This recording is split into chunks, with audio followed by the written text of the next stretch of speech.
What's up, guys? That Really Gross Guy here, and we are back playing Warframe. So, new coloration. I'm trying to get a feel for what coloration I want to keep on my my Nidus, and I'm not quite sure how I want to alter this one, but I need a little bit of an alteration.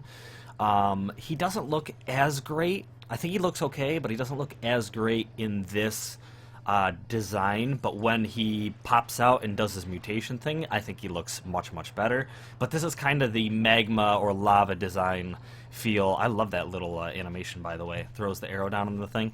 But yeah, so we're gonna go through. We're gonna run a defense mission real quick, just like usual. Gonna talk a little bit, and I don't know. I did want to mention, I saw it was something that we left off at the end of the last episode, talking about his revival ability, and I don't know if we're really going to take that much damage to really get a good example of it in this mission. But basically, I don't know if I described it well enough, but using your 1 ability and your 4 ability, depending on how you want to gain your mutation stats, or your adaptation stats, whatever, you can once you get above 10 stacks, you will get a automatic revive on your frame, as well as a 5-second invulnerability period. And because this is a passive ability, there is no way to alter your invulnerability time, so no duration mods or anything do anything to that because it is a passive. However, it is incredibly useful, especially if you can get, because you can max out at 100 stacks. So if you can get 100 stacks, you've got 10 straight revives that you can use with Nidus. Now, I'm 99% sure that the stacks stay when you do your auto revive. If not, I apologize. You guys might know better than I do. If you do, leave it in the comments below. But when you die, I'm pretty sure you keep your stacks, unless you have less than 10 and you completely need a full revive. If you guys know better than I do, let me know. Ooh, all right, this is gonna get us some stacks for sure. We get these infested in here, and then we throw down our 2. Get everyone pulled in, and then we spam a little bit our first ability and get these stacks going. Fantastic. Let's pop another one of these down. They drained my energy though, so I was only able to pull 3 stacks, which isn't so bad. Not so bad. I can also consume these 3 stacks and possibly use my, let's use the alt, and then we'll be able to get stacks throughout the ultimate. So let's see what we can get. These little maggots are going to be what we need to get these stacks when they explode and do damage to these guys. So there's 1 stack, there's 2 stacks. Hopefully we can refund our stacks. Come on, little maggots. Where are our little maggots? Okay, we almost got 3 maggots. Maggots. Do I need to do some stuff? Okay. Maybe every kill that occurs. I think that's how it works. Every kill that occurs inside of this ultimate counts as stacks. Seems like. Let's see if we get this kill and we get some stacks. Yeah, it looks like it. Looks like it. Whether the maggots do it or you do it, it looks like you will acquire some stacks. So, pretty cool. I wonder if we kill that little maggot. Can we kill these little maggots ourselves? No? Maybe not. But yeah, so we're in a defense mission. Just gonna kind of roll with it. Take a look at our awesome dude, our guy, our Nidus. How do we... I need to... Is it our ultimate that makes his stuff puff out, or is that when he has more than 10 stacks? Let's try it out. Let's use our our one ability and gain some stacks and see if that's how it works. He's dead. He's dead. Fantastic. Let's get over here. Oh, that guy wasn't in the way. All right, 9 stacks. But yeah, this coloration. Let me know so far which coloration you like. I'm going to be doing a toxic-based one in the next episode to show you guys my toxic coloration. And while I'm not a huge fan of the toxic color, I know that a lot of people are going to be sticking with a toxic theme on this frame. So I did want to show you guys at least one variant of a coloration that I think looks pretty good on Nidus. So make sure you check in on the next episode to check that out. But this is my Magma one. Like I said, I do like him when he mutates. So I'm trying to get him to mutate real quick so that we can see what that looks like. Okay, there's my one. Let's see if I can get a couple of them lined up. Should probably use my second ability to pull them all in. That's like the best way to do it, is to rope everyone in like that and then utilize it, but it looks like they're too high now. Too high up in the air for me to utilize it. Actually, let's try it right here. That should be perfect. It's not bad. I got 10 stacks. I'm above 10 stacks. Let's see if we can finish a few of these guys off, get that little bit of time left in the when the rounds change. Oh, actually, there's a bunch of guys down here. Let's get another couple stacks doing that. Nice. All right, finish you guys off, and then we'll do a quick run around of the frame and see what it looks like. Where's this guy? Got at least one more guy. There he is. Got him. All right. So there he is. Oh man, he looks really, really good. Really, really good. Now I'm thinking there could be a possible way to kind of switch up his coloration just a little bit, but I wanted to stick with kind of a Magma theme for this one, and I don't know if I'm going to change the brown around, the brownish maroon. I'm not too sure. It kind of looks brown, but it might be the coloration. I wanted it to look like the charred part of like lava when it flows, the darker part, and the rest of them kind of look like the nice molten material that lava makes. But pretty cool, pretty awesome design. Let's see if we can actually take a look at him too while he's holding on to the cost assist, because the cost assist is a pretty cool weapon. Pretty cool. Pretty awesome. I really, really like it. Really like it. But, oh man, his abilities look really good too with the orange energy color. Very, very nice.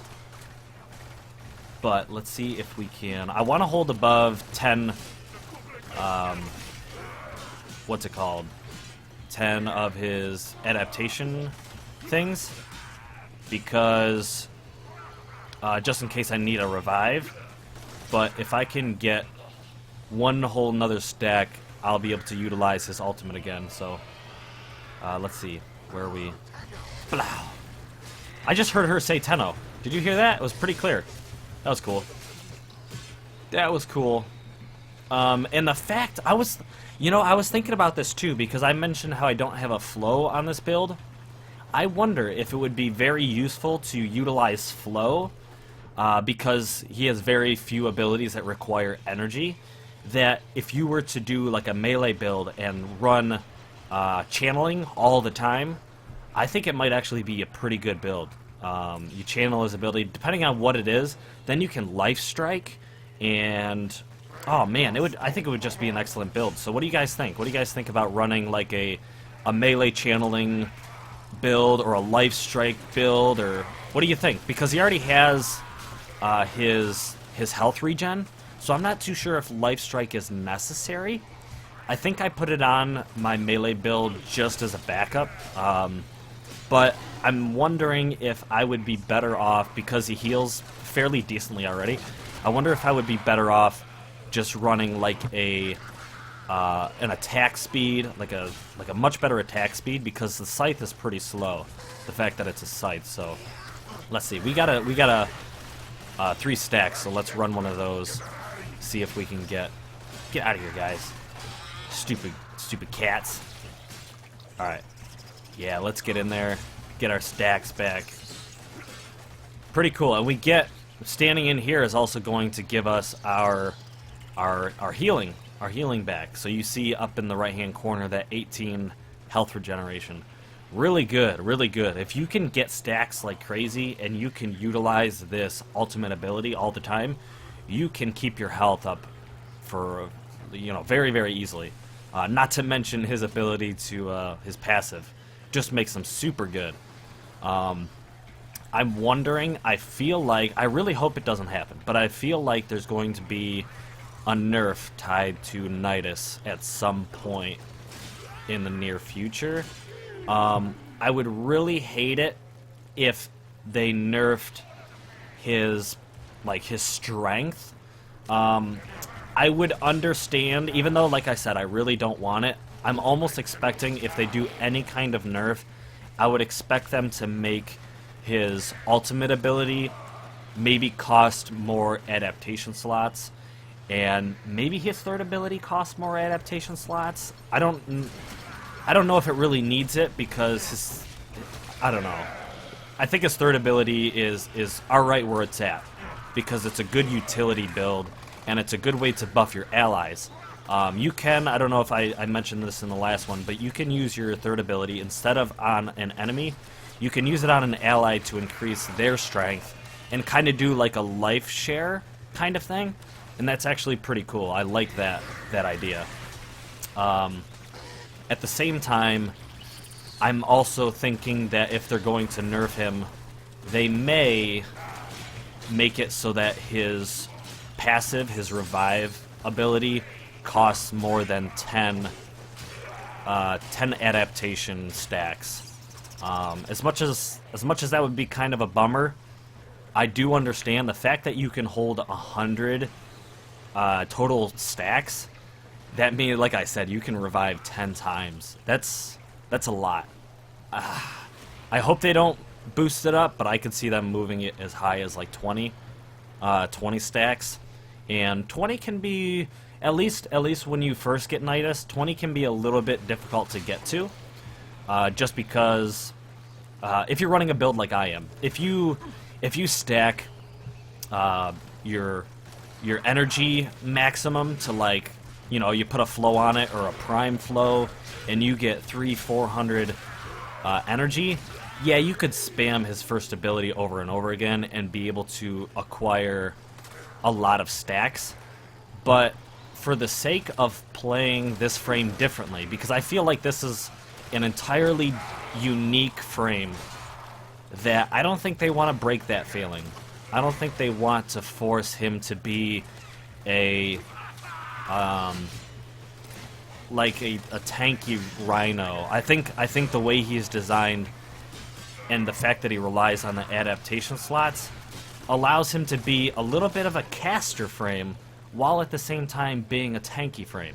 If that makes any sense. Now, granted, it is very easy to turn him into a tanky run and gun frame, which is something I really like. But at the same time, I kind of wanted to get off of that, stick away from that, because I feel like he's a very good frame to utilize, like a casting tank. So that's kind of how I have him set up. Because, like I said, I could very easily use my 3.